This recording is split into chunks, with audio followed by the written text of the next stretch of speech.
बोलिए शंकर भगवान की जय। बोलिए नारायण भगवान की जय। आप सभी को श्री कार्तिक मास की हार्दिक शुभकामनाएं। श्री सुजी महाराज शौनकादिक 88,000 ऋषियों को कार्तिक मास का 19वां अध्याय सुनाते हैं। श्री सुजी महाराज शौनकादिक 88,000 ऋषियों को ये युद्ध का प्रसंग सुनाने लगे तथा किस प्रकार से मां पार्वती ने भगवान विष्णु को आज्ञा दी, ये सब प्रसंग बताने लगे। श्री शौनक ऋषियों ने पूछा कि हे सुजी महाराज, जब भगवान नारायण को पार्वती ने इस प्रकार की आज्ञा दी, फिर भगवान विष्णु ने, भगवान नारायण ने क्या किया? तो श्री सुजी महाराज कहने लगे, भगवान नारायण पार्वती की आज्ञा पाकर अब तो जलंधर के नगर की तरफ बढ़ने लगे। जलंधर के नगर में जाकर उसके उद्यान तथा बाग बगीचे में जाकर ठहर गए और विचार करने लगे कि ऐसा क्या क्या कार्य किया जाए जिससे ये कार्य सिद्ध हो सके। यह सब विचार कर कर रात्रि हो गई। रात्रि में अपनी माया के द्वारा, अपनी शक्ति के द्वारा जलंधर की पत्नी वृंदा को सपन दिखाया। उस सपन में वृंदा को क्या दिखाई दिया? उस सपन में वृंदा ने देखा कि उसके पति का सिर मुंडा हुआ है। वह महिषा पर बैठकर, जिसके शरीर पर तेल लगा हुआ है, अनेक प्रकार के पशु पक्षियों ने उसे घेरा हुआ है। कोई चिल्ला रहा है, कोई बोल रहा है, कोई भौंक रहा है। इस प्रकार से अनेक प्रकार की आवाजें निकाल रहे हैं तथा वह महिषे पर बैठा हुआ दक्षिण दिशा की तरफ बढ़ रहा है। ऐसे नग्न अवस्था में अपने पति को जब दक्षिण दिशा की तरफ बढ़ते हुए देखा तो वृंदा को काफी चिंता हो गई और उसको ऐसी चिंता हुई कि जानो मेरे पति के साथ क्या हो गया। ये सब विचार वह कर ही रही थी। करते करते उसकी आंख खुल गई और जैसे ही उसकी आंख खुली, उसने अपनी आंखों के सामने देखा कि सूर्य उदित हो रहा है। सूर्य को उदित होते देखा, लेकिन जैसे ही सूर्य पर दृष्टि गई तो सूर्य में क्या देखा? सूर्य में एक छेद है। सूर्य की जो अवस्था है वो मलिन है, कांतिहीन है। ऐसे सूर्य को देखकर और ये सब सपन के बारे में विचार कर कर वह घबराने लगी। वह इधर उधर भागने लगी, लेकिन उसके मन को कहीं भी शांति प्राप्त नहीं हो रही थी। वह जाकर महलों के अटारी पर खड़ी हुई, कभी आंगन में गई, कभी ऊपर, कभी नीचे, इस प्रकार से महलों के चारों तरफ चक्कर लगाने लगी। जब भी उसका मन शांत नहीं हुआ तो वो अपनी दोनों सखियों को लेकर बगीचे की तरफ बढ़ने लगी। और जब बगीचे घूमते घूमते जब वह जंगल की तरफ बढ़ने लगी तो उसने क्या देखा? दो भयंकर राक्षस संघ की तरह गरजते हुए उनकी तरफ भागे भागे आ रहे हैं।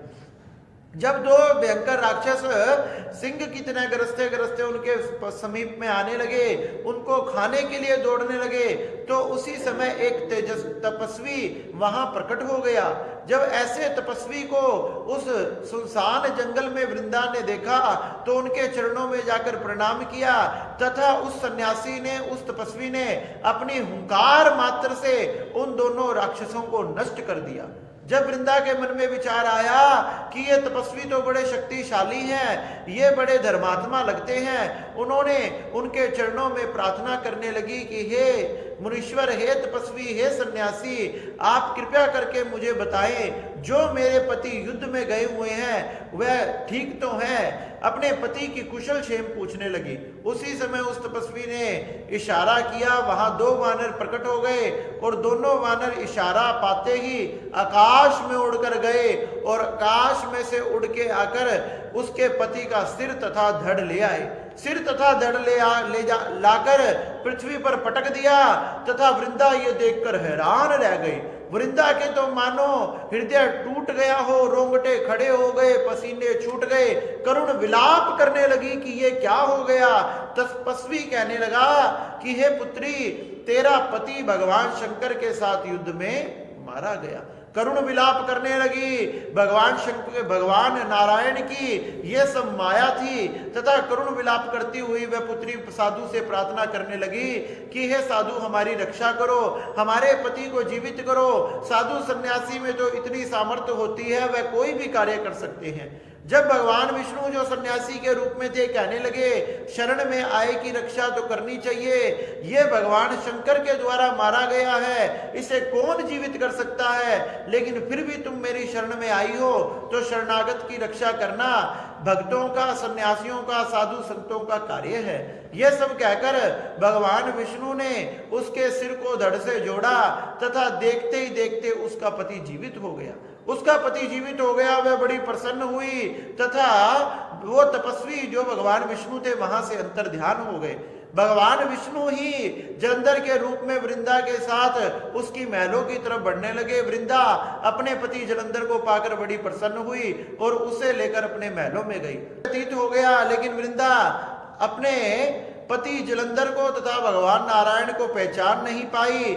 बहुत समय व्यतीत हो गया तो एक दिन जब वे विहार कर रहे थे, विहार करते करते करते करते वृंदा ने भगवान विष्णु को पहचान लिया कि ये मेरा पति जलंधर नहीं हो सकता।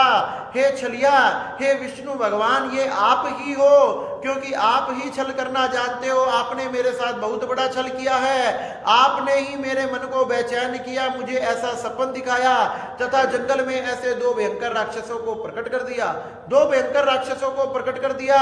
ये सब आपकी ही माया थी, मैं तुम्हें श्राप देती हूं। भगवान नारायण रोकने लगे, लेकिन फिर भी वृंदा रुकी नहीं। भगवान नारायण को श्राप दे दिया कि जो दो राक्षस वहां वन में प्रकट हुए थे वह एक दिन आपकी पत्नी का हरण करके जाएंगे और आप भी अपनी पत्नी के लिए विलाप करोगी।